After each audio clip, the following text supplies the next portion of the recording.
it can still be laser focused. So can you talk about your first experience when you saw the first movie and you came out of the theater, or I don't know if you watched it on I saw the first movie in the theater, and like everyone around me was kind of just gobsmacked at the technology. I loved the story. It was a little over my head. I think it probably still is. I didn't go to the college. I think that's how you pronounce it. And so I don't like the base ideas and the psychologies and the sort of histories of the Matrix in life. I'm not sure about, but just bullet time and those fight sequences and the ability to make things look so vibrant. I think the Wachowskis were remarkable at that. And I think Lana's skill set is so refined that getting to do a little bit of it in a new context, having the first in my mind was exquisite. What about you, Jonathan? I remember renting it from Blockbuster Video on VHS with my friends when I was in high school. At that point, the movie was already a phenomenon, so we knew we were watching something extraordinary before we saw it. But yeah, blown away by it, and continued decades later to be blown away by everything Wachowski related after that. Since both of you are new now to the Matrix, did you have to, I mean, there's a lot of fighting going on, so I guess you guys had to do some training. What was that like? I remember Keanu told me that he was laying in a bath of ice or something during the first movie after all the training. Well, how did you guys deal with that? It was constantly on my brain. It kind of reminded me of doing theater in a way, because especially when you're doing a musical, you're constantly aware of your state of health so that you can deliver in the show that evening, physically, vocally.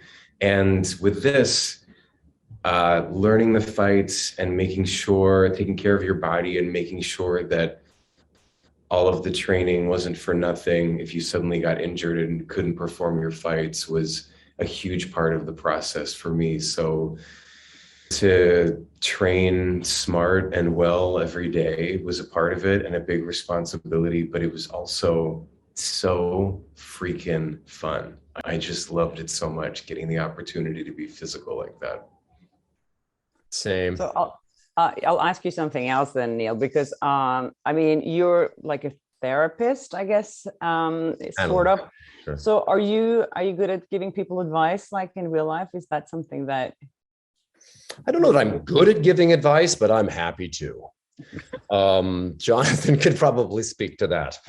No, I think, I don't know. I feel like I don't mind giving my opinion about things, and I fully recognize that opinion may be actively wrong. So I don't shy away from how I'm feeling about stuff, and that's because I'm a parent as well. So you're kind of required at times to just make a choice, but that doesn't need to be the right choice. But I don't mind saying what I feel about stuff, because otherwise it just builds up and becomes resentments. So I don't know if anyone you met Keanu before, but he's kind of this enigma, this mysterious person that we're not really sure if he exists. I read online somewhere. How would you describe him as a person?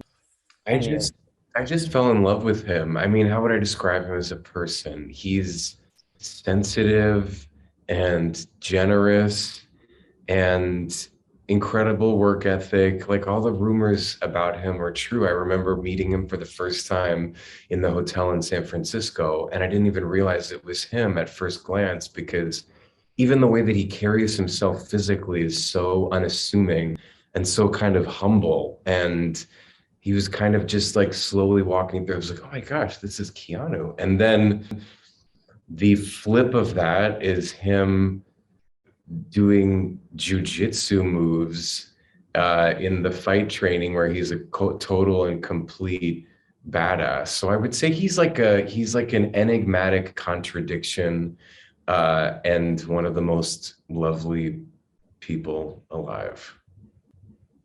His generosity is off the charts, and he is very quiet and keeps to himself and withholds whatever he needs. And he's very humble, but not in a fake way, which I feel like he deserves to be. And I've met people that are that way, that you know that, okay, you're super famous, you don't have to act this way. But he really is, I think, just very down to earth. And it was, you talk about ice baths. He was doing ice baths for this one for sure. And that's what I found most remarkable, is that I would be doing a dialogue scene with him, and simultaneously that guy is in pain from a fight sequence that he just did the night before for 14 hours. And he, as soon as he's done with the scene, goes and rehearses for a subsequent fight scene that he's doing in 2 weeks. Like, he has 5 things going on all at once, and yet can still be laser focused as the one-on-one progresses. He's a dope dude. Hi there, thanks for watching my channel. If you like that video, maybe there's other videos you like here on my channel, so please subscribe, share, comment, do whatever you like. Be happy, be nice to people, and I hope I see you again soon. Bye.